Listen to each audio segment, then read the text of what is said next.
दोस्तों, कैसे हो आप सब लोग? आई होप सब लोग बढ़िया होंगे और बहुत अच्छी तरीके से ट्रेडिंग कर रहे होंगे। मेरा नाम माधव है, आप देख रहे हैं बैक टू बैक कैंडल्स और यहाँ पे हम लोग करते हैं निफ्टी 50 की एक detail analysis on the basis of smart money concept. हम लोग बिल्कुल टॉप से डाउन तक की एनालिसिस करते हैं और उसके बाद मार्केट के डायरेक्शन को पता करते हैं, ठीक है? क्योंकि टॉप डाउन के एनालिसिस में आपको सबसे बड़ा फायदा क्या मिलता है कि मार्केट जब हायर टाइम फ्रेम पे जो चीज आपको शो कर रहा होता है तो वह आपको एक क्लियर डायरेक्शन दे पाता है, क्योंकि लोअर टाइम फ्रेम ऑब्वियसली बात है आपको क्लियर डायरेक्शन कभी नहीं देगा। ठीक है, हायर टाइम फ्रेम स्ट्रॉन्गर होता है हमेशा लोअर टाइम फ्रेम से। ठीक है, तो लोअर टाइम फ्रेम पे कोई भी आपको ऑर्डर ब्लॉक दिखता है, कोई एफवीजी दिख रही है, कोई ब्रेकर ब्लॉक, कुछ भी मान लीजिए आपको किसी भी टाइप का पीओआई जोन आपको दिखाई देता है, तो वो इजीली ब्रेक हो सकता है। कब? जब हायर टाइम फ्रेम को अपना लेवल यूज करना हो। समझ रहे हो? तो अगर मान लीजिए आपका डेली टाइम फ्रेम पे कोई ऑर्डर ब्लॉक है और मार्केट को क्या करना है, वीकली टाइम फ्रेम का जो है ऑर्डर ब्लॉक लेना है नीचे का, ठीक है, तो वो डेली टाइम फ्रेम के ऑर्डर ब्लॉक को रेस्पेक्ट नहीं करेगा, चाहे आप कितना ही जोर लगा लो। क्यों? क्योंकि इससे स्ट्रॉन्गर कौन है? Weekly time frame. वीकली से स्ट्रॉन्गर कौन है? Monthly time frame. समझ रहे हो? तो इसीलिए जो है मार्केट क्या करता है, मार्केट उन लेवल्स को ब्रेक कर देता है जब उसको अपने हायर टाइम फ्रेम के लेवल तक रीच आउट करना होता है, जब उसके पीओआई जोन तक पहुंचना होता है। ठीक है, तो ये चीज आपको जल्दी ही समझ में आ जाएगी जब आप धीरे धीरे टॉप से डाउन की एनालिसिस करना शुरू करोगे। तो देखो, ऐसे हम लोग जो है आज निफ्टी 50 के एनालिसिस को अगेन एक बार जो है शुरुआत से देख रहे हैं, ताकि जो है नए मेंबर जितने भी जुड़े हुए हैं तो उनको पता लग जाए कि हमने क्या-क्या बात करी हुई है। ठीक है? जब मार्केट यहाँ पे कहीं पे था तब से मैं आपको बात कर रहा हूँ कि मार्केट को चाहिए एक आईआरएल, ठीक है? अब वो आईआरएल जो है मार्केट के पास मंथली टाइम फ्रेम पे बनी हुई है 23,935 के आसपास, ठीक है? अब 23,935 का जो ये लेवल है वो मार्केट ने इस टाइम पे यूज नहीं किया था। ठीक है, यहाँ पे बिना आईआरएल लिए ही मार्केट ऊपर जा रहा था। ठीक है, तो यहाँ पे चांसेस क्या थे कि मार्केट एक नई आईआरएल फॉर्म कर दे। तो मैंने कहा था कि भाई एक बड़ी कैंडल्स आपको फॉर्म होती हुई दिखाई दे सकती है। बड़ी कैंडल्स तो बनी, लेकिन अगली कैंडल्स ने उनके लेवल्स को मिटिगेट कर दिया। तो इससे ये साबित हो रहा था कि भाई मार्केट ज्यादा ऊपर नहीं जा पाएगा, क्योंकि उसने आईआरएल को बनाया ही नहीं। समझ रहे हो? तो मार्केट देखो अब रिवर्सल होना शुरू हो चुका। अब देखो आप लोग, जनवरी मंथ में 800 पॉइंट की गिरावट आपको देखने को मिली और इस मंथ में मार्केट में बाइंग तो अच्छी खासी आई, लेकिन अल्टीमेटली ये सेलिंग में कन्वर्ट हो रही है। ठीक है, लेकिन सेलिंग में कन्वर्ट हो रही है इसका मतलब ये नहीं है कि भाई मार्केट जो इस लेवल तक को जाएगा ही जाएगा। ये चीज मैंने आपको यहाँ पे ही बोली थी, ये मैं यहाँ पे ही बोल रहा हूँ आपको कि ऐसा जरूरी नहीं होता है कि भाई यहाँ तक ही जाएगा मार्केट, ऐसा कंपलसरी नहीं। ठीक है, हम एक मोटा-मोटी डायरेक्शन को पता कर रहे हैं कि भाई यहाँ तक जाना चाहिए, या फिर या फिर या फिर मार्केट को एक नया हाई लगाना चाहिए। नया हाई क्यों लगाना चाहिए? क्योंकि मार्केट नया हाई लगाएगा तभी तो एक नई कैंडल क्रिएट होगी। समझ रहे हो? अब एक नई कैंडल क्रिएट होगी तो उससे होगा क्या? उससे सिंपल सी बात है, यहाँ पे एक एफवीजी बनेगी। अब इसके बीच का जो एक गैप बन जाएगा वो क्या है हमारा? उसके बीच का वाला जो गैप बनेगा वो हमारा क्या काम आएगा? एक आईआरएल के रूप में क्या आएगा? काम में आएगा। ये क्या है? हमारी एक एफवीजी बन जाएगी ऐसे। समझ रहे हो? तो इसलिए जो है मार्केट को एक हाई लगाना ज़रूरी है, या फिर मार्केट क्या करे, एक नीचे की जो आईआरएल है मंथली टाइम फ्रेम की उसको टैप करे। तो मेरा हायर टाइम फ्रेम मुझे ये बोल रहा है कि there should be two maximum possibilities. क्या पॉसिबिलिटीज है? या तो अगले मंथ में आपको एक बड़ी कैंडल देखने को मिलेगी, या फिर इसी मंथ मार्केट पूरी कैंडल भर दे ऊपर तक एंड देन अगले मंथ कंटिन्यूएशन दिखाए आपको एक बड़ी कैंडल के साथ में। तो मतलब फरवरी, मार्च और अप्रैल, ठीक है, फरवरी, मार्च, अप्रैल, ये 3 महीने आपको ट्रेंडिंग दिखाई दे सकते हैं।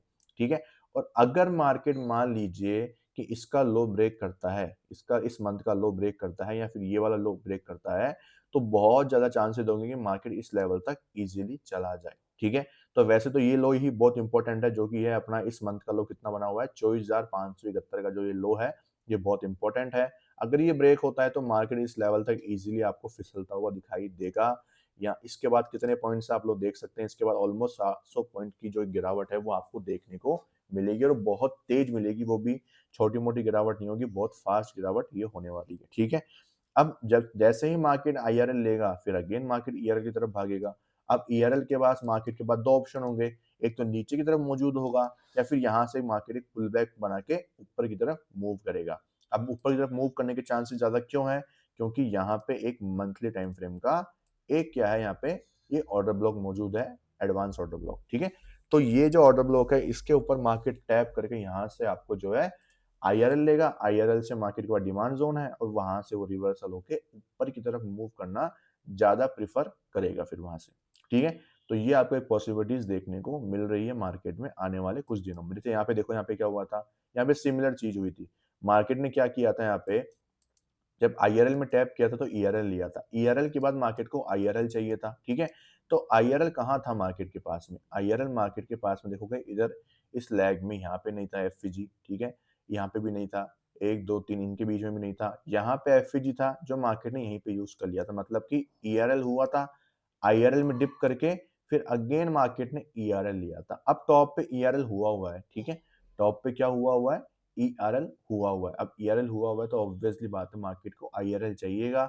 अब यहाँ पे तो थी नहीं, यहाँ पे मौजूद थी, या फिर मार्केट को ऊपर की तरफ क्रिएट करनी पड़ेगी या फिर नीचे की तरफ क्रिएट करनी पड़ेगी। तो मार्केट में देखो मार्केट ने खुद की एक आईआरएल क्रिएट करी, क्रिएट करने के बाद इसमें डिप लगाने के लिए ऊपर गया। तो जब मार्केट यहाँ पे था, तो आपको पता था कि भाई मार्केट ऊपर जाएगा आईआरएल में डिप करने के लिए। तो आपके अगले मंथ के जो बायर्स थे पूरे के पूरे डिसाइडेड थे कि मार्केट में अगर ओपनिंग यहाँ पे हुई है तो वो इस लेवल तक तो जाएगा ही जाएगा। और जब वो इस लेवल में चला जाएगा तो यहाँ से वो डिप लगा के ईआरएल की तरफ जाएगा। अब ईआरएल कहाँ मौजूद था? लेटेस्ट ईआरएल मौजूद था इस लो के नीचे और एक इस हाई के ऊपर। समझ रहे हो?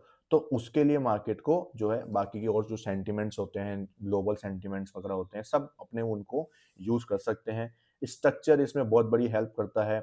उसके बाद में अपने जो है लिक्विडिटी बहुत बड़ी हेल्प करती है। ठीक है? ठीक है? देखो अभी है ना एक ग्वाडियर सर की जो एक वीडियो आई है, आपको पता ही है ऑलमोस्ट 5 ऑवर की वीडियो है। उसमें उन्होंने वही चीज़ बताई है जो मैं आपको बहुत टाइम से सिखाने की कोशिश कर रहा हूँ। क्या सिखाया उन्होंने? फ्रैक्टल। ठीक है? फ्रैक्टल क्या है? कि भाई हायर टाइम फ्रेम पे जो चीज़ हो रही है वही आपको लोअर टाइम फ्रेम पे देखने को मिलेगी। लेकिन इसमें मेन चीज़ ये होती है कि आपको लोअर से हायर नहीं देखना होता है, हायर से लोअर देखना होता है क्योंकि higher time frame stronger time frame होता है और उसका जो मूव होता है वो उनसे ज़्यादा स्ट्रॉन्ग होता है। तो इससे क्या होता है कि जब आप हायर टाइम फ्रेम से लोअर टाइम फ्रेम पे जाते हो, तो आपकी एनालिसिस बिल्कुल बढ़िया रहती है, आपके लेवल ज़्यादा स्ट्रॉन्ग होते हैं। अब आपको पता है कि जब प्राइस मेरे इस ऑर्डर ब्लॉक पे आएगा मंथली टाइम फ्रेम पे, तो आपको हायर टाइम फ्रेम का पता है।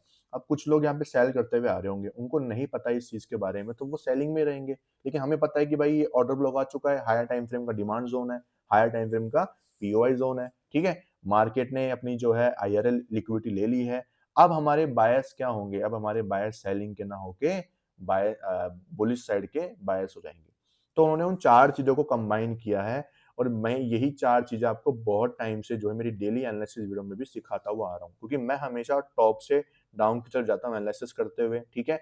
अब जब मुझे टॉप पे ज़रूरत नहीं पड़ती कि भाई मेरे को पता है कि मेरे इस मंथ के, इस वीक के या इस दिन के बायर्स मेरे को पता है, तो मैं आपको ऊपर की जो हायर टाइम फ्रेम्स है उन पे मैं शो नहीं करता आपको, ठीक है? क्योंकि मुझे पता है कि भाई मेरे को क्या बताना है आपको और क्या डायरेक्शन आपको वहाँ पे देखनी चाहिए, ठीक है?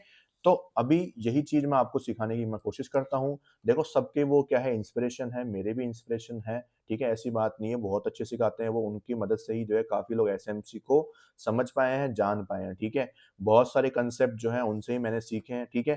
लेकिन मैंने उनको अपने तरीके से मॉडिफाइड किया है और मैंने उनको बहुत तरीके से जो है ईज़ीएस्ट वे में कन्वर्ट करने की कोशिश करी है और वही मैं आपको सिखाता हूँ, वही मैं आपको जो है बताता हूँ, ठीक है? अभी आप लोग अगर देखोगे तो अभी जो है मैंने यहाँ पे जो है ये जो मेरे ट्रेड्स हैं आईआरएल, ईआरएल और यहाँ पे जो है स्ट्रक्चर, ठीक है? मैंने इन 3 चीज़ों का यूज़ किया है यहाँ पे फॉर द सेटअप। एक स्ट्रैटेजी मैंने बनाई किसका यूज़ करके, लिक्विडिटी का यूज़ करके और स्ट्रक्चर का यूज़ करके, दोनों बहुत ही इंपॉर्टेंट कंपोनेंट होते हैं। मैंने इसमें higher time frame to lower time frame का यूज़ किया है, ऐसे नहीं कि लोअर का हायर यूज़ किया है। हायर टाइम फ्रेम से मैंने लोअर टाइम फ्रेम का ही मैंने इसमें यूज़ किया है, ठीक है? मुझे मेरे बायस पता होते हैं उस दिन के, तो भाई मेरे को पता होता है कि भाई मुझे किस साइड के स्ट्रक्चर को ज़्यादा प्रेफ़रेंस देनी है और जिधर मुझे ज़्यादा प्रॉफ़िट हो सकता है, जिधर मेरे जीतने के चांसेस ज़्यादा हो सकते हैं। तो इनमें कोई इंडिकेटर का यूज़ नहीं है। सब कुछ क्या है यहाँ पे लिक्विडिटी है, सब कुछ यहाँ पे फ्रैक्टल है, सब कुछ यहाँ पे जो है स्ट्रक्चर बेस्ड यहाँ पे काम बनाया हुआ है, ठीक है? इसी प्रकार से मेरी जो एनईएस सेटअप है, वो भी इसी प्रकार से है। उसमें लिक्विडिटी कांसेप्ट इंक्लूडेड है, उसमें स्ट्रक्चर इंक्लूडेड है, उसमें जो है अपने डेली बायस इंक्लूडेड है, उसमें फ्रैक्टल कन्फर्मेशन इंक्लूडेड है। तो ये सभी चीज़ें मिला के जो है उस स्ट्रैटेजी को इतनी पावरफुल बनाती है, ताकि वो आपको प्रॉफ़िटेबल बना पाए। समझ रहे हो? तो वही चीज़ मैं आपको बोलता हूँ कि आप बिना सेटअप सीखे जो है काम करेंगे तो उसमें आपको दिक्कत आएगी और सेटअप ऐसा हो जिसमें ये चारों चीज़ें कंबाइन हो, तो आपको जो है और भी ज़्यादा ट्रेडिंग करने में मज़ा आता है और आपको विनिंग रेशियो जो है बहुत अच्छे हो जाते हैं। ठीक है? चलिए, अब बात करते हैं यहाँ पे निफ्टी 50 की कि भाई निफ्टी 50 में एक्चुअल में यहाँ पे जो है किस प्रकार का आपको जो है डायरेक्शन का ध्यान रखना चाहिए। तो डायरेक्शन मेन चीज़ क्या है कि भाई या तो मार्केट नीचे या फिर यहाँ से ऊपर की तरफ ट्रेंडिंग होने वाला है, ठीक है? एक बार मैं जाता हूँ वीकली टाइम फ्रेम पे। वीकली पे फिलहाल में क्या हुआ हुआ है? वीकली पे फिलहाल में मार्केट ने इस लो की लिक्विडिटी स्वीप करी थी और यहाँ से एक आईआरएल में डिप किया। मार्केट को चाहिए वीकली टाइम फ्रेम पे ईआरएल। अब ईआरएल एक तो मौजूद यहाँ पे है और एक मौजूद यहाँ पे। ठीक है? वीकली पे ईआरएल चाहिए, मंथली पे आईआरएल चाहिए। अब ऑब्वियसली बात है जब मंथली पे आईआरएल चाहिए, तो वीकली पे मार्केट को ट्रेंडिंग होना पड़ेगा। मतलब कि बड़ी कैंडल्स यहाँ पे वीकली पे फॉर्म होगी तभी तो मंथली का क्या होगा? आईआरएल बनेगा ना। ऑब्वियसली बात है जब 2 वीक ट्रेंडिंग होंगे तब मंथ का जो कैंडल होगा वो बड़ी बनेगी यहाँ तक की और तब वो एक एफवीजी बनना शुरू होगा। तो इसका मतलब है कि हमारे आने वाले क्या वीक हो सकते हैं, ट्रेंडिंग हो सकते हैं कि नहीं हो सकते, ये भी आपको इससे पता लग जाता है। अब ऑब्वियसली बात है जब मार्केट ईआरएल को टारगेट करने के लिए ऊपर की तरफ जाएगा, तो इससे हमारे दोनों फ़ायदे होंगे। क्या फ़ायदे होंगे कि मंथली का यहाँ पे एफवीजी भी क्रिएट हो जाएगा और यहाँ पे मंथली और अपना जो वीकली का आई ईआरएल है, वो भी यहाँ पे डन हो जाएगा। समझ रहे हो? तो इससे आपको बहुत बेनिफिट मिलते हैं। अब इसको थोड़ा-सा शॉर्ट टर्म पे देखते हैं कि भाई शॉर्ट टर्म पे हम लोग जो है किधर हमारे डेली बायर्स को किधर हम लोग रख सकते हैं। तो डेली बायर्स जो हैं वो क्या बोल रहे हैं हमें यहाँ पे कि यहाँ पे हमारे पास में क्या थी, एक एफवीजी थी जो कि हमारी ईआरएल थी, जो मार्केट ने लास्ट टाइम डन करी थी। फिर मैंने कहा था कि यहाँ पे जो है मार्केट ईआरएल बनाएगा, सॉरी आईआरएल डन की थी, तो मैंने कहा था कि मार्केट बनाएगा ईआरएल, ठीक है? अब वो ईआरएल के लिए पुल बैक चाहिए ऑब्वियसली बात है क्योंकि यहाँ पे तो मार्केट इतना नीचे गिर चुका था, तो या तो मार्केट इतना ऊपर जाएगा एक साथ या फिर एक पुल बैक क्रिएट करेगा, तो वो दोनों चीज़ पॉसिबल एक साथ तो नहीं हो सकती, ठीक है? कि मार्केट 500 पॉइंट ऊपर चला जाए। तो इसके लिए मैंने आपको एक चीज़ साफ-साफ बोल दी थी कि मार्केट में जो है एक बहुत बड़ी पॉसिबिलिटी ये है कि वो एक पुल बैक क्रिएट करेगा और आप लोग देख पा रहे हैं एग्ज़ैक्टली जो मैंने कहा था आपको वही मार्केट बिल्कुल कर रहा है। क्या कर रहा है? मैंने आपको इसी दिन बोल दिया था कि मार्केट या तो एक पुल बैक ऐसे बनाएगा, ठीक है? या फिर एक पुल बैक कुछ ऐसे बनाएगा। अब आप लोग देख सकते हैं दोनों में से मार्केट ने दोनों ही चीज़ करी है। ऐसे एक ऊपर की तरफ हाई लगाया, अब एक हाई लगाएगा तभी तो ऑब्वियसली बात है एक स्विंग हाई स्विंग लो बनेगा। जब मार्केट यहाँ से ऊपर गया तो ये स्विंग लो बना, ठीक है? और यहाँ से जब नीचे किसी कैंडल का लो ब्रेक किया तो यहाँ पे एक स्विंग हाई बना ना यहाँ पे। ऑब्वियस बात है ना, सिंपल सी चीज़ है कि जब मार्केट ने किसी कैंडल का हाई ब्रेक किया था तो मैंने आपको कहा था कि हाई ब्रेक होगा मतलब मार्केट के ऊपर जाने के चांसेस बहुत ज़्यादा होंगे क्योंकि वो उसको पुल बैक बनाना है। तो इससे आपको पता लग गया कि यार मार्केट में एक एफवीजी एक पुल बैक क्रिएट होना पड़ेगा। तो जैसे किसी डे का हाई ब्रेक होता है मतलब वहाँ से मार्केट ऊपर जा सकता है। और जैसे ही किसी दिन का लो ब्रेक होगा, मतलब वहाँ से मार्केट पुल बैक बना के नीचे की तरफ ईआरएल लेगा। समझ रहे हो? तो ये दोनों चीज़ मैंने आपको कितने दिन पहले बता दी थी? यहाँ पे बता दी थी। 5 फरवरी को बता दी थी, 4 फरवरी को बता दी थी मैंने ये आप लोग वीडियो में जाके देखना, आपको इनको दिख जाएगा, मिल जाएगा। एग्ज़ैक्टली ये बातें बोली हुई है और यहाँ से ही मार्केट घूम के ये पूरा पुल बैक क्रिएट कर रहा है। समझ रहे हो? अब यहाँ पे क्या हुआ है? यहाँ पे हुआ है हमारा ईआरएल। एक्सटर्नल रेंज लिक्विडिटी किसी भी स्विंग हाई किसी भी स्विंग लो के नीचे क्या होती है लिक्विडिटी मौजूद होती है जहाँ पे बायर्स के स्टॉप लॉस पड़े हुए होते हैं जहाँ पे सेलर्स के स्टॉप लॉस पड़े हुए होते हैं उन दोनों के ऊपर के नीचे की स्टॉप लॉसेस को हम लोग क्या बोलते हैं एक्सटर्नल रेंज की लिक्विडिटी बोलते हैं जो कि एक स्विंग हाई स्विंग लो के नीचे मिलती है हमें ठीक है अब ऑब्वियस है कि मार्केट ने अब ईआरएल लिया है तो अब क्या करेगा वो अब उसको आईआरएल चाहिए तो अब देखो यहाँ पे ये क्या है हमारे पास में एक आईआरएल है ठीक है अब देखो यहाँ पे आपको मैं बताता हूँ अब इसको मैं जोड़ता हूँ पूरा कंबाइन करता हूँ मैं इसको लाइव मार्केट में अभी चल रहा है उसे कंबाइन करता हूँ अपना मंथली टाइम फ्रेम क्या बोल रहा है वो देखो अपना मंथली टाइम फ्रेम बोल रहा है कि भाई उसको चाहिए आईआरएल ठीक है अब आईआरएल चाहिए तो ऑब्वियसली बात है नीचे मौजूद है एक तो आईआरएल और एक ऊपर बनाने के चांसेस मार्केट के बन रहे हैं अब ये ऊपर आईआरएल बनाए तो क्यों बनाए इसके रीजंस क्या क्या हो सकते हैं वीकली टाइम फ्रेम में मार्केट को ईआरएल चाहिए तो अगर मार्केट वीकली पे ट्रेंडिंग होगा तो उससे क्या होगा मंथली की आईआरएल भी फॉर्म हो जाएगी डेली क्या बोल रहा है मुझे डेली टाइम फ्रेम मुझे ये बोल रहा है कि ईआरएल हुआ है तो आईआरएल चाहिए अब मार्केट क्या है यहाँ पे आईआरएल में जाएगा मतलब यहाँ से ऊपर जाएगा मार्केट डेली पे क्या हो रहा है बुलिश होने वाला है डेली पे क्या होगा बुलिश होगा डेली पे बुलिश होगा यहाँ पे ठीक है वीकली पे मार्केट को ईआरएल चाहिए और मंथली पे आईआरएल मार्केट को फॉर्म करानी है तो यहाँ से मार्केट ट्रेंडिंग ऐसे ऊपर की तरफ जा सकता है अब अपन ने ये तो बात करी फ्रैक्टल की अब मैं इसमें जोड़ता हूँ क्या चीज हमारी दूसरी चीज आती है जो कि हमारी क्या है बायस अपने देख लिए डेली के बायस अपने जोड़ लिए वीकली के हमारे क्या बोल रहे हैं वो हमने जोड़ लिए अब अगली चीज क्या बोल रही है हमें वो समझते हैं अगली चीज हमें ये बोल रही है कि स्ट्रक्चर अब आपको पता है कि हम लोग ट्रिपल टाइम फ्रेम पे काम करते हैं 4 ओवर उसके बाद हम लोग काम करते हैं 15 मिनट एंड उसके बाद हम लोग काम करते हैं 1 मिनट, ठीक है। लेकिन हम लोग क्या है, एक बड़े टाइम फ्रेम क्या मतलब कि एक बड़े मूव के लिए हम लोग काम कर रहे हैं, तो ऑब्वियसली बात है हम एक हायर टाइम फ्रेम के स्ट्रक्चर को प्रेफर करेंगे, ठीक है। तो हायर टाइम फ्रेम मुझे क्या बोल रहा है, 4 आवर का जो मेरा स्ट्रक्चर है वो मुझे क्या बोल रहा है कि यहाँ पे मेरा क्या हुआ था, यहाँ पे मेरा हुआ था ब्रेक ऑफ स्ट्रक्चर, यहाँ पे मेरा क्या हुआ था, इंड्यूसमेंट, ठीक है। यहाँ पे मेरा इंड्यूसमेंट हो चुका था, यहाँ पे मेरा क्या है, यहाँ पे मेरा है ऑर्डर ब्लॉक। तो अब आप बताओ कि जो मेरा स्ट्रक्चर बुलिश है, ठीक है, प्राइस मेरे एक्सट्रीम ऑर्डर ब्लॉक से डिमांड एरिया से इतनी लिक्विडिटी लेके डिमांड एरिया से ऊपर जा रही है, तो मैं किधर प्रेफर करूंगा मार्केट को, मैं प्रेफर करूंगा बाय साइड के लिए। समझ रहे हो, मेरा स्ट्रक्चर भी बुलिश हुआ, ठीक है। मेरा यहाँ पे जो है मेरे फ्रैक्टल क्या बोल रहा है मुझे कि भाई मार्केट को ऊपर की तरफ एक आईआरएल बनानी चाहिए, ठीक है। वीकली मुझे बोल रहा है ईआरएल ले ले भाई यहाँ पे, और डेली मुझे बोल रहा है कि भाई आईआरएल चाहिए। मतलब यहाँ से जब मार्केट ऊपर जाएगा और जब वो इस एफईजी को ब्रेक कर देगा और इस ऑर्डर ब्लॉक को ब्रेक कर देगा, तो इस ऑर्डर ब्लॉक को ब्रेक करने के बाद ये कंफर्म हो जाएगा कि भाई मार्केट जो है बिल्कुल यहाँ पे ऊपर जाने को तैयार है। मतलब ये जो लेवल है, अब ये लेवल कौन सा है हमारा, ये है 26,000 का लेवल है। अब 26,000 के इस लेवल को अगर ये ब्रेक कर देता है, तो यहाँ पे ये कंफर्म हो जाएगा कि भाई मार्केट जो है इसकी लिक्विडिटी लेगा, और इसकी लिक्विडिटी लेगा तो इससे कंफर्म ये हो जाएगा कि मार्केट मंथली टाइम फ्रेम पे जो है ट्रेंडिंग होने वाला है, ठीक है। और एक बड़ी कैंडल्स आपको फॉर्म होती हुई नजर आ सकती है, मतलब एफईजी बन जाए इतनी तो कैंडल आपको फॉर्म होती हुई नजर आएगी।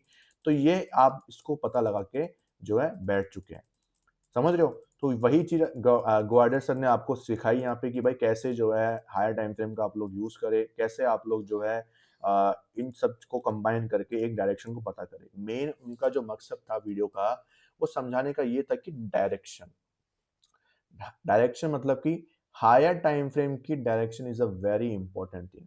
क्या बोल रहा हूं मैं, हायर टाइम फ्रेम की डायरेक्शन जो है वो बहुत ही इंपॉर्टेंट है, क्योंकि अगर आपकी डायरेक्शन बिल्कुल सही है तो आप लोअर टाइम फ्रेम पे आप मनी को छापे जाओ छापे जाओ छापे जाओ, कोई बड़ी बात नहीं है। लोअर टाइम फ्रेम पे आप हमेशा सही हो जाओगे क्योंकि आपकी हायर टाइम फ्रेम की डायरेक्शन सही है। उन्होंने क्या बोला कि लोअर टाइम फ्रेम जितने भी ऑर्डर ब्लॉक्स हैं, 5 मिनट के हो, 15 मिनट के हो, 1 आवर के हो, वो सब सही कब होंगे, जब आपकी हायर टाइम फ्रेम की डायरेक्शन ही सही होगी तब।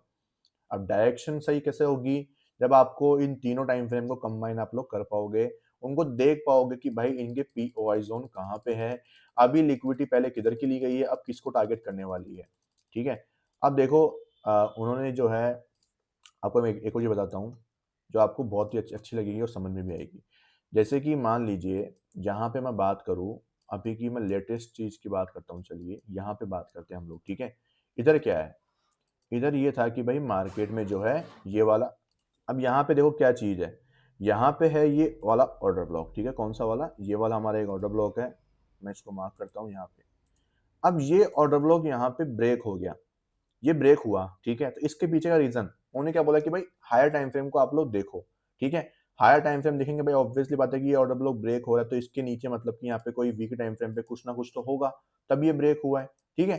तो अगर मैं इस टाइम फ्रेम को देख रहा हूँ यहाँ पे, तो आपको क्या नजर आ रहा है, आपको ऐसा यहाँ पे क्या दिख रहा है कि भाई मार्केट जो है यहाँ से नीचे इसकी लिक्विडिटी लेने के लिए वो आएगा, ऐसा क्या है यहाँ पे, आप लोग बताइए मुझे। अगर मैं एक हायर टाइम फ्रेम की चीज की बात करूँ, तो वहां पे मैं पहले लिक्विडिटी देख रहा हूँ कि भाई पहले प्राइस ने यहाँ पे ईआरएल लिया, फिर आईआरएल लिया, फिर यहाँ पे एक ईआरएल लिया। जब उन्होंने ईआरएल डन कर दिया तो उसको आईआरएल चाहिए थी, तो उसने क्या किया, यहाँ पे एक आईआरएल में डिप लगा दिया था इसी कैंडल में, और आईआरएल में डिप लगा के उसने क्या कर दिया, ईआरएल डन कर दिया, ठीक है। तो ईआरएल डन होते ही यहाँ पे मेन चीज क्या हुई, ईआरएल डन होते ही प्राइस को क्या चाहिए, आईआरएल चाहिए। अब यहाँ पे आप लोग देख पाएंगे कि मार्केट में कोई आईएल तो पेंडिंग है नहीं, यहाँ पे पेंडिंग है नहीं, इसका मतलब मार्केट नीचे गिरना ज्यादा प्रेफर करेगा। तो ऑब्वियसली बात है कि भाई पीछे कोई आईआरएल है नहीं या नीचे कोई आईआरएल है नहीं, तो मार्केट जो है नीचे गिरना प्रेफर करेगा या फिर खुद की एक आईआरएल फॉर्म करना प्रेफर करेगा। तो इसका मतलब है कि सेलिंग प्रेशर ज्यादा क्या हो सकता है, मार्केट में हावी हो सकता है, ठीक है, क्योंकि मार्केट को एक एफवीजी क्रिएट करनी है डाउन साइड या अप साइड के लिए, ठीक है। तो जैसे ही ऑब्वियसली बात, जैसे मार्केट किसी का कैंडल का लो ब्रेक करेगा, मार्केट ट्रेंडिंग जा रहा है, ऊपर जा रहा है, लेकिन मान लीजिए, मैं आपको दिखाता हूँ एग्जांपल के थ्रू कैसे बता रहा हूँ मैं, कि मार्केट ऐसे ऊपर जा रहा था, अब मार्केट के पास यहाँ पे ईआरएल हो गई, अब यहाँ पे आईआरएल मौजूद नहीं है, तो अब मार्केट क्या करेगा, जैसे कैंडल्स बना रहा होगा ऐसे, ठीक है, अब कैंडल्स बन रही होगी। अब ऑब्वियस है कि ऊपर मार्केट को अगर एफईजी क्रिएट करनी है, ऊपर अगर मार्केट को एफईजी क्रिएट करनी है, तो वो लो जो है वो ब्रेक नहीं करना चाहेगा, वो चाहेगा कि मैं मोमेंटम आए ऊपर की तरफ, ठीक है। तो यहाँ पे लो ब्रेक हुआ, तो यहाँ पे क्या हुआ, एक सेलिंग प्रेशर क्रिएट हुआ, एक सेलिंग प्रेशर क्रिएट हुआ कि मार्केट जो है नीचे की तरफ जा सकता है, ठीक है। तो जैसे ही लो ब्रेक हुआ, तो यहाँ पे जो ये ऑर्डर ब्लॉक्स थे वो रेस्पेक्ट नहीं कर पाए, और वो सेलिंग प्रेशर इतना फास्ट आया कि वो इस ऑर्डर ब्लॉक को ब्रेक कर दिया, समझ रहे हो। तो ये कारण क्या होता है कि भाई आपको लिक्विडिटी को साथ में जोड़ देना होता है, जिससे अपन को पता लग जाए कि भाई ये ऑर्डर ब्लॉक जो है यहाँ पे काम करने की उसकी पॉसिबिलिटीज कितनी ज्यादा है, ठीक है। और यहाँ पे एक रीजन क्या था वो भी आपको बताता हूँ मैं। एक रीजन हमारा ये कि एक पुल बैक था, तो पुल बैक में ऑब्वियसली बात है, अगर कंटिन्यूअस में दो एफईजीज मौजूद है, तो उसका डिस्काउंटेड जोन जो होता है वो हमारे लिए सबसे इंपॉर्टेंट यहाँ पे माना जाता है। डिस्काउंटेड जोन के नीचे हमें क्या मिली, एक कैंडल ने क्लोजिंग दे दी थी, समझ रहे हो। डिस्काउंटेड जोन के नीचे हमें कैंडल के नीचे क्या मिल गई, क्लोजिंग मिल गई थी, ठीक है। अब ऑब्वियसली बात है, कंटिन्यूअस में दो एफईजीज मौजूद थी, तो यहाँ पे ये जो ऑर्डर ब्लॉक है ये हमारे काम का यहाँ पे नहीं है, क्योंकि ये जो ऑर्डर ब्लॉक है ना, ये एक्चुअल ऑर्डर ब्लॉक नहीं है हमारा, सिर्फ ये 0.5 का जो ये लेवल है, ये हमारे लिए इंपॉर्टेंट चीज है। और इस लेवल के नीचे क्लोजिंग आना, इसका मतलब है कि अगर कंटिन्यूअस में एक और क्लोजिंग आ जाती, तो यहाँ से मार्केट नीचे गिर जाता, लेकिन मार्केट ने पहले क्या किया, बायर्स को और ट्रैप किया, एंड देन उसके बाद यहाँ पे उन सबके स्टॉप लॉसेस हंट कर लिए, ठीक है। तो और भी कई लॉजिक्स जो है यहाँ पे अवेलेबल है। तो यहाँ पे क्या हुआ, मार्केट में जो है लोगों के स्टॉप लॉस यहाँ पे हंट हो गए। देखो बहुत सारी चीजें हैं जो आपको जो है सीखनी बाकी है, सीखनी जरूरी है, ठीक है। अगर आप एक हायर टाइम फ्रेम के जो है डायरेक्शन को पता करना चाहते हैं, तो आपको जो है पीओआई जोन्स पता होने चाहिए, आपको लिक्विडिटी पता होनी चाहिए, और आपको जो है स्ट्रक्चर के बारे में पता होना चाहिए। उसकी मदद से आप अपने जो बायस है उनको डिसाइड कर पाते हैं कि भाई एक्चुअल में मार्केट को इधर जाना चाहिए, ठीक है। और अब मैं बात करता हूँ यहाँ पे कि जो मैंने अभी के दिनों में, ठीक है, जो मेरे ट्रेड्स थे वो लिए थे। जैसे मैंने आपको एक एयूडी यूएसडी के बारे में बताया था, कल की मेरी सॉरी मेरी परसों की जो वीडियो थी, लास्ट वीडियो, ठीक है, जो कि मैंने अपलोड करी थी यहाँ पे 12 फरवरी को, तो मैंने उसमें बताया था कि मैं जो यहाँ पे ट्रेड है वो इनिशिएट हो चुका है। इसी लेवल में मैंने आपको बताया था, जो मेरा ट्रेड यहाँ पे जो है इनिशिएट मैंने किया था, और यहाँ पे मेरा क्या हुआ था, एक स्टॉप लॉस गया था। उसके बाद मेरा यहाँ पे एक और स्टॉप लॉस गया, दो स्टॉप लॉसेस गए मेरे कंटिन्यूअसली, ठीक है। लेकिन उसके बाद मेरे को पता है कि मेरी डायरेक्शन क्या है। आप समझना यहाँ पे, मुझे पता है कि मेरी डायरेक्शन डाउन साइड की है, और मार्केट को जो है इन लॉस की लिक्विडिटीज को लेना पड़ेगा। एक लिक्विडिटी इधर मौजूद थी, ठीक है, एक लिक्विडिटी मौजूद थी इसके नीचे, और एक लिक्विडिटी मौजूद थी इसके नीचे। तो ये तीनों लिक्विडिटी क्या है, नीचे मौजूद थी। मुझे पता है कि डायरेक्शन डाउन साइड ही है, ठीक है। जब तक ये हाई ब्रेक नहीं होता, तब तक मार्केट में बहुत ज्यादा चांसेस है कि मार्केट नीचे की तरफ ही गिरना पसंद करेगा। अगेन मुझे क्या मिला यहाँ पे, कंफर्मेशन मिला, मुझे लोअर टाइम फ्रेम कंफर्मेशन मिला, मैंने यहाँ पे सेल किया था, और ये अपना जो है स्टॉप लॉस था, ठीक है। मेरे दो स्टॉप लॉस गए, मतलब मुझे 2% का यहाँ पे लॉस हुआ, तो मेरे 2% तो मैंने पहले यहाँ पे रिकवर मेरा यहाँ पे डन हो चुका, ठीक है। मेरे इस बॉस तक मुझे कितना मिल चुका था, ऑलमोस्ट 1.74 मिल चुका था। अब मेरे दो लॉस जा चुके हैं, ऑब्वियसली बात है मुझे गेन भी करना है। तो मैंने टारगेट किया मेरी उसके बाद की जो मेरे बॉस था उसके जस्ट नीचे की नियरेस्ट लिक्विडिटी को मैंने टारगेट किया, ठीक है।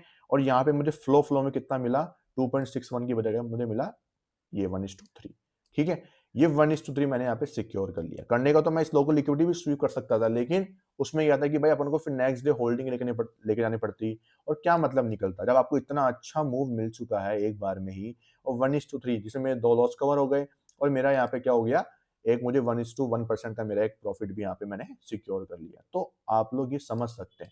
अब ये आपको छोटा लगेगा, अब आपका ऑब्वियसली बात है, अगर आपका $5,000 का अकाउंट है और उसमें आपको 50% का रिस्क है, मतलब कि सॉरी $50 का रिस्क है 1% का, तो आपके लॉसेस तो हुए $100 के, और आपका प्रॉफिट कितने का हुआ, 150 का हुआ। तो मतलब आपने ओवरऑल कितना निकाला, $50 आपने निकाला यहाँ पे। तो आपको ये कम लग रहा है, लेकिन अगर मैं इसको 100K का अकाउंट बोलूंगा, तो अब ऑब्वियसली बात आप लगा सकते हो यहाँ पे 1% के हिसाब से मुझे लॉस कितना हुआ यहाँ पे, $2,000 का मुझे यहाँ पे क्या हुआ, लॉस हुआ। लेकिन जब मैंने गेन किया तो मुझे कितना मिला, यहाँ पे $3,000 मुझे मिला।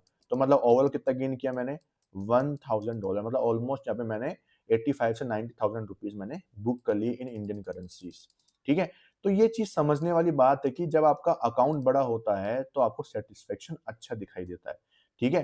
तो आप रूल्स को अच्छा फॉलो कर लेते हो, और आप छोटे प्रॉफिट्स में भी खुश हो जाते हो, मतलब छोटे रिस्क रिवॉर्ड रेशो में भी खुश हो जाते हो। तो रिस्क रिवॉर्ड रेशियो मैटर यहाँ पे तब करता है जब आपकी छोटी कैपिटल होती है, क्योंकि आप उसमें अगर मैनेज करना सीख जाते हो तो आप बड़ी कैपिटल में तो इजीली आप मैनेज कर लेते हो, क्योंकि उसमें तो प्रॉफिट वैसे भी बड़ा दिख रहा होता है इसलिए। ठीक है, तो एक ट्रेड तो मेरा ये वाला था, और एक ट्रेड मेरा जो था यूएसडी जेपीवाई में था। इसमें क्या हुआ था, इसमें भी सिमिलर चीज हुई थी मेरी। तो यहाँ पे मेरा वो ट्रेड एग्जीक्यूट हुआ था। ठीक है, मुझे पता है कि भाई बाइंग आनी है मार्केट में, ऑब्वियसली बात है, मुझे इसके हाई की लिक्विडिटी चाहिए थी, उसके नियरेस्ट हाई की लिक्विडिटी मेरे पास में ये वाली थी। ये दो लिक्विडिटीज को मैं टारगेट कर सकता था नियरेस्ट की। ठीक है, क्योंकि ये बॉस तो मेरे फर्स्ट लिक्विडिटी, ऑब्वियसली बात है पहली लिक्विडिटी मेरी ये होने वाली है, और उसके नियरेस्ट में मेरी दूसरी लिक्विडिटी कौन सी है, ये वाली है। तो इन दोनों को मैं टारगेट यहाँ पे कर सकता था। तो यहाँ पे देखो हमारा एक स्टॉप लॉस गया था इस लेवल के नीचे, यहाँ पे एक मेरा स्टॉप लॉस गया। देन अगेन मुझे कंफर्मेशन मिली higher time frame plus lower time frame, मैंने एंट्री करी यहाँ पे।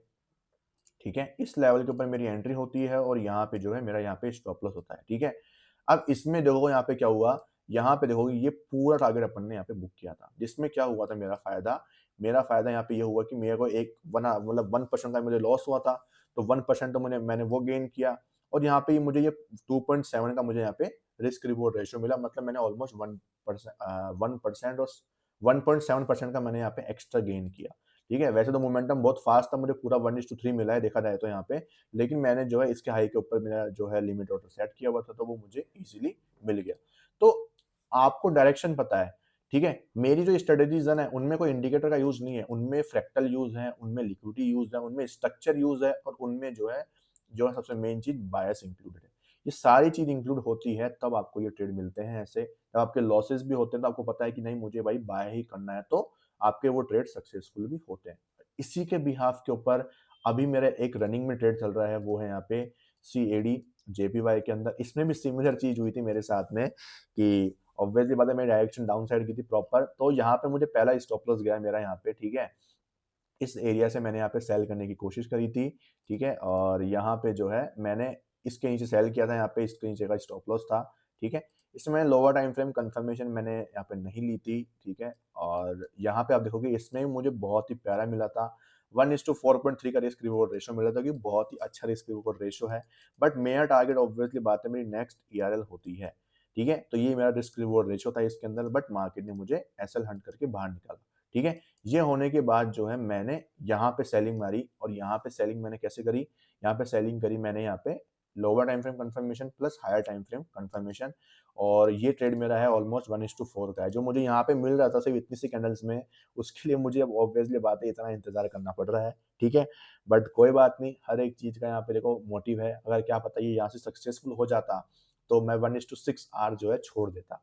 ठीक है, तो यही सबसे इंपॉर्टेंट चीज है कि आप अपने सेटअप के ऊपर स्टिक होते हैं तो आपको वो चीज करनी चाहिए। ठीक है, अब ये मेरा जो ट्रेड है वो मेरी होल्डिंग्स में चला हुआ है, तो मंडे को देखते हैं कि मार्केट खुलते ही अगर मेरा टारगेट हिट कर दे तो वेल एंड गुड, नहीं तो इंतजार तो करना ही है टारगेट तक या स्टॉप लॉस तक। ठीक है, दोनों में से कोई भी एक चीज होगी जो मुझे लेके जाएगी। ठीक है, और अभी एक ट्रेड मेरा चल रहा है यहाँ पे AUD USD का चल रहा है यहाँ पे, ये भी सेम ट्रेड है मेरा यहाँ पे। ठीक है, और ये मुझे एक्सट्रीम ऑर्डर ब्लॉक से मिला है मुझे ये वाला ट्रेड। ठीक है, और एक्सट्रीम ऑर्डर ब्लॉक से जो है मार्केट में यहाँ पे काफी नीचे तक मेरा स्टॉप लॉस आ चुका था, क्योंकि उस टाइम पे न्यूज आई थी 8 साढ़े 8 बजे के आसपास न्यूज आई थी, तो न्यूज का ये इम्पैक्ट था, लेकिन उसने बचा लिया न्यूज में भी मुझे। ठीक है, थोड़ा अच्छा मैंने यहाँ पे मेरा स्टॉप लॉस बिल्कुल सही जगह रखा है इसलिए, और अब मेरे फेवर में है ये। ठीक है, अब देखते हैं कि 1:2 तक मेरा टारगेट है इसके अंदर, ये अचीव होता है या नहीं होता मंडे के दिन पे। तो ये दोनों ट्रेड में चल रहे हैं। ठीक है, और भी बहुत सारे ट्रेड्स हैं जो मैं यहाँ पे ले रखा हूँ इसके अंदर। ठीक है, जो मेरे डेली बेसिस पे आते रहते हैं। अगर जो है आपको इसके बारे में और डिटेल में जानना है तो आप मेरे इस पेज को फॉलो कर सकते हैं, लिक्विडिटी FX Pro। ठीक है, आप इसमें जाइए और आपको यहाँ पे जो है मेरे जो ट्रेड्स हैं इस सेटअप के हिसाब से आपको मिल जाएंगे यहाँ पे। ठीक है, और मैंने आपको एक बहुत ही अच्छी प्रॉप फर्म के बारे में भी बताया यहाँ पे, उसको भी आप जाके चेकआउट कर सकते हो। ठीक है, और अगर आपको मुझसे सीखना है इसके बारे में तो आप मुझे जो है यहाँ पे क्या कर सकते हो, DM में कमेंट कर सकते हो, या फिर DM में आप मुझे मैसेज भी कर सकते हो कि भाई मुझे ये चीज़ सीखनी है, मुझे NES सेटअप सीखना है, कुछ भी आपको सीखना है तो आप मुझे रीच आउट कर सकते हो। ठीक है, मेरी NES सेटअप का जो डाटा है पूरा बैक टेस्टेड वो आपको इस वीडियो में मिल जाएगा, जिसमें मेरे खुद के 3 मंथ्स के जो मेरे ट्रेड्स हैं वो मैंने शेयर किए हैं विद कैपिटल, विद कितना मैंने रिस्क लिया, सब कुछ मैंने यहाँ पे शेयर किया हुआ है।